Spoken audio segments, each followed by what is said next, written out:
പിന്നെ ബാങ്ക് എക്സാമിന് പഠിച്ചു തുടങ്ങുന്നവരോട്, അതായത് സ്റ്റാർട്ട് ചെയ്യുന്നവരോട് പറയാനുള്ള എനിക്കൊരു കാര്യം, പിന്നെ പിയോട് ഇൻ്റർവ്യൂവിനെ പറ്റി പറയുകയാണെങ്കിൽ അത്യാവശ്യം എന്നോട് ഹാർഷായിരുന്നു. പിന്നെ പ്രിപ്പയർ ചെയ്യുന്നവരോട് എനിക്ക് പറയാനുള്ളത്, പഠിക്കുന്നതിനേക്കാൾ കൂടുതൽ മോക്കാണ് ചെയ്യേണ്ടത്. ക്വാണ്ടം റീസണിങ് ഒരു പരിധി വരെ നമുക്കൊരു ആവറേജ് സ്കോർ ചെയ്യാൻ പറ്റും, അതിൽ കൂടുതൽ സ്കോർ ചെയ്യുന്നത് നമുക്ക് വലുതായിട്ട് പറ്റില്ല. മാർക്ക് ഏറ്റവും കൂടുതൽ സ്കോർ ചെയ്യാൻ പറ്റുന്ന 2 സെക്ഷനാണ്. പിന്നെ ബാങ്ക് എക്സാമിന് പഠിച്ചു തുടങ്ങുന്നവരോട്, അതായത് സ്റ്റാർട്ട് ചെയ്യുന്നവരോട് പറയാനുള്ള എനിക്കൊരു കാര്യം, ഇൻ്റർവ്യൂ പ്രിപ്പറേഷൻസിനെ പറ്റി പറയുകയാണെങ്കിൽ ഇത് ആക്ച്വലി എൻ്റെ 4ാമത്തെ ഇൻ്റർവ്യൂ ആണ്. കഴിഞ്ഞ വർഷം 1-2 ഇൻ്റർവ്യൂ ഞാൻ അറ്റൻഡ് ചെയ്തിരുന്നു. ഹായ് ഓൾ, എൻ്റെ പേര് ദിലീപ്, കൊല്ലം ജില്ലയിലെ ശാസ്താംകോട്ടിൽ നിന്ന് വരുന്നു. ഞാനിവിടെ ട്രിവാൻഡ്രം റേസിലെ 2021 ഡിസംബർ ബാച്ചിലെ സ്റ്റുഡൻ്റ് ആണ്. പ്രസന്റ്ലി ഞാനിപ്പോൾ കേരള ഗ്രാമീൺ ബാങ്കിൽ ക്ലർക്കായിട്ട് വർക്ക് ചെയ്യുകയാണ്. ഡിസംബറിൽ ജോയിൻ ചെയ്തെങ്കിലും ആദ്യത്തെ കുറച്ച് നാൾ കൊറോണ കാരണം നഷ്ടപ്പെട്ടു. പിന്നീട് ശരിക്കും ഞാൻ ഈ ട്രാക്കിലേക്ക് വരുന്നത് എക്സ്ട്രീം സർക്കിൾ തുടങ്ങിയതിന് ശേഷമാണ്. നമ്മളൊരു 7 പേരടങ്ങുന്ന സർക്കിളായിരുന്നു. ശരിക്കും ഫ്രണ്ട്സ് ആണ്, എങ്കിലും സ്റ്റിൽ പ്രോബ്ലംസ് ഒക്കെ വർക്കൗട്ട് ചെയ്യുമ്പോൾ നമ്മൾ തമ്മിലൊരു മത്സരബുദ്ധി ഉണ്ടാകുമായിരുന്നു. അതൊരു പരിധിവരെ, നല്ലൊരു പരിധിവരെ എന്നെ സഹായിച്ചിട്ടുണ്ട്. പിന്നെ എക്സ്ട്രീം സർക്കിൾ കഴിഞ്ഞപ്പോൾ ഇവിടുത്തെ ലാബ് ഫെസിലിറ്റി ഞാൻ ഉപയോഗിക്കാൻ തുടങ്ങി. ലാബ് ശരിക്കും പറഞ്ഞാൽ രാവിലെ 7 മണി തൊട്ട് തുറന്നിട്ട് രാത്രി 11 മണിക്കൊക്കെയാണ് അടയ്ക്കുന്നത്. അത് ഞാൻ നല്ലോണം യൂട്ടിലൈസ് ചെയ്തിട്ടുണ്ട്. രാവിലെ ഞാൻ 7:45 ആകുമ്പോൾ ഇവിടെ എത്തിയിട്ട് രാത്രി 11 മണി 10 മണിയൊക്കെ ആ സമയങ്ങളിലാണ് ഞാൻ തിരിച്ചു പോകുന്നത്. ബാങ്ക് എക്സാമിനെ പറ്റി പറയുകയാണെങ്കിൽ നമ്മൾ പഠിക്കുന്നതിനേക്കാൾ കൂടുതൽ മോക്കാണ് ചെയ്യേണ്ടത്.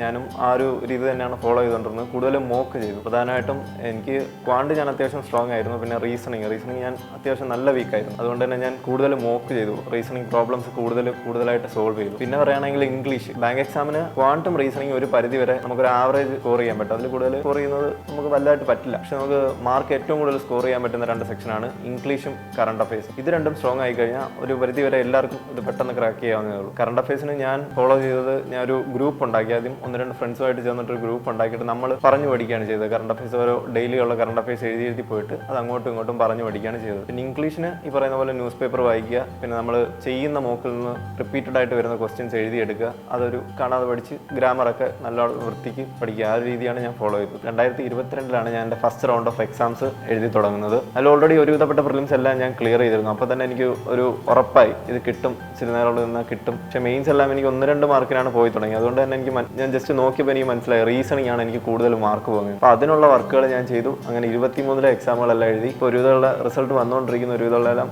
കിട്ടിക്കൊണ്ടിരിക്കുന്നു. പിന്നെ സപ്പോർട്ടിനെ പറ്റി പറയുകയാണെങ്കിൽ എൻ്റെ റിലേറ്റീവ്സ് ആണ് എനിക്ക് ഒരുപാട് സപ്പോർട്ട് തന്നിട്ടുള്ളത്. റിലേറ്റീവ്സിൽ തന്നെ കസിൻസ് ആണ് എന്നെ ഏറ്റവും കൂടുതൽ സപ്പോർട്ട് ചെയ്തത്. ആക്ച്വലി എന്നെ ഈ ബാങ്കിങ് ഫീൽഡിലേക്ക് തിരിക്കുന്നത് തന്നെ എൻ്റെ ഒരു കസിനാണ്. ഞാൻ ഡിഗ്രി പഠിച്ചുകൊണ്ടിരുന്ന സമയത്ത് അദ്ദേഹം ഒരു ബാങ്ക് എംപ്ലോയി ആണ്. പുള്ളിയുടെ ഒരു ഇൻഫ്ലുവൻസ് ആണ് ഞാൻ ബാങ്കിലേക്ക് തിരിയാൻ തന്നെ കാരണം. ഫിനാൻഷ്യലി ആണെങ്കിലും അല്ലാതാണെങ്കിലും എൻ്റെ റിലേറ്റീവ്സ്, ശരിക്കും പറഞ്ഞാൽ കസിൻസ് എന്നെ ഒരുപാട് സപ്പോർട്ട് ചെയ്തിട്ടുണ്ട്. പിന്നെ ഫ്രണ്ട്സും പല സാഹചര്യങ്ങളിലും, നമ്മൾ മെൻ്റലി ഡൗൺ ആയി പോകുന്ന സാഹചര്യങ്ങളിൽ പോലും അവരും എന്നെ ഒരുപാട് സപ്പോർട്ട് ചെയ്തിട്ടുണ്ട്. ഇൻ്റർവ്യൂ പ്രിപ്പറേഷൻസിനെ പറ്റി പറയുകയാണെങ്കിൽ ഇത് ആക്ച്വലി എൻ്റെ 4ാമത്തെ ഇൻ്റർവ്യൂ ആണ്. കഴിഞ്ഞ വർഷം 1-2 ഇൻ്റർവ്യൂ ഞാൻ അറ്റൻഡ് ചെയ്തിരുന്നു. ഈ വർഷവും കുറച്ച് അറ്റൻഡ് ചെയ്തിരുന്നു. ഇൻ്റർവ്യൂ എനിക്ക് പണ്ട് തൊട്ടേ അറ്റൻഡ് ചെയ്യാൻ പേടിയുള്ളൊരു കാര്യമാണ്. കാര്യം വേറൊരാൾ നമ്മളെ മെഷർ ചെയ്യാനിരിക്കുമ്പോൾ സ്വതേ എൻ്റെ കയ്യിൽ നിന്ന് പോകാറുണ്ട് അങ്ങനെയുള്ള അവസരങ്ങളിൽ. പിന്നെ ഈ വർഷം പക്ഷേ ഞാൻ അതിന് കൂടുതൽ പ്രിപ്പയർഡ് ആയി. കാര്യം ബാങ്കിങ്ങിനെ പറ്റിയിട്ട് കൂടുതൽ ഡെപ്തിൽ ഞാൻ പഠിക്കാൻ തുടങ്ങി. പിന്നെ കറണ്ട് അഫയേഴ്സ്, ഇപ്പോഴത്തെ എക്കണോമി, അങ്ങനെയുള്ള സംഭവങ്ങളെ പറ്റിയിട്ട് കൂടുതൽ ഞാൻ പഠിക്കാൻ തുടങ്ങി. കൂടാതെ ഫ്രീ ടൈം കിട്ടുമ്പോൾ ഫ്രണ്ട്സുമായിട്ട് ഇംഗ്ലീഷിൽ സംസാരിച്ച് ശീലിച്ചു. പിന്നെ ഇൻ്റർവ്യൂ പാനലിനെ പറ്റി പറയുകയാണെങ്കിൽ എനിക്ക് കിട്ടിയ പാനൽ അത്യാവശ്യം ഹാർഷായിരുന്നു. എന്നോട് റാപ്പിഡ് ഫയർ പോലെയായിരുന്നു ക്വസ്റ്റ്യൻസ്. കൂടുതലും ബാങ്കിങ് റിലേറ്റഡ് ആണ്. പിന്നെ ഇപ്പോഴത്തെ കറണ്ട് ആയിട്ടുള്ള സാധനങ്ങളൊക്കെയാണ് എന്നോട് ചോദിച്ചത്. പിന്നെ ഇൻ്റർവ്യൂ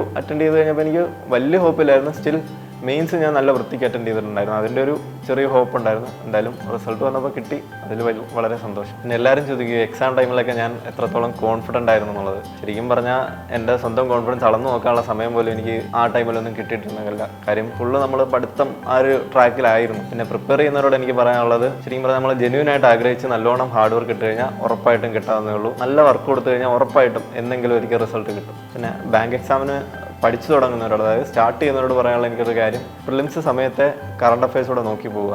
ഈ മെയിൻസ് പ്രിലിംസ് കിട്ടിയിട്ട് അത് പഠിക്കാം എന്നുള്ളത് അങ്ങനെ വിചാരിക്കാതെ പ്രിലിംസ് സമയത്ത് തന്നെ കറണ്ട് അഫയേഴ്സൂടെ പഠിച്ചുകൊണ്ട് പോവുക. പിന്നെ ഈ അവസരത്തിൽ എനിക്ക് ഒരുപാട് പേരോട് നന്ദി പറയാനുണ്ട്. ഒന്ന് എൻ്റെ പേരൻസ്, പിന്നെ റിലേറ്റീവ്സ്, പിന്നെ ഇവിടുത്തെ മെൻറ്റേഴ്സ് തന്നെ ശരിക്കും പറഞ്ഞാൽ സാജൻ സാറ്, ഗോപിക മിസ്, പ്രീതി മിസ്, ഇവരൊക്കെ എന്നെ ഒരുപാട് സപ്പോർട്ട് ചെയ്തിട്ടുണ്ട്. പിന്നെ എൻ്റെ ഫ്രണ്ട്സ്, ഇവർക്ക് എല്ലാവർക്കും എൻ്റെ നന്ദി.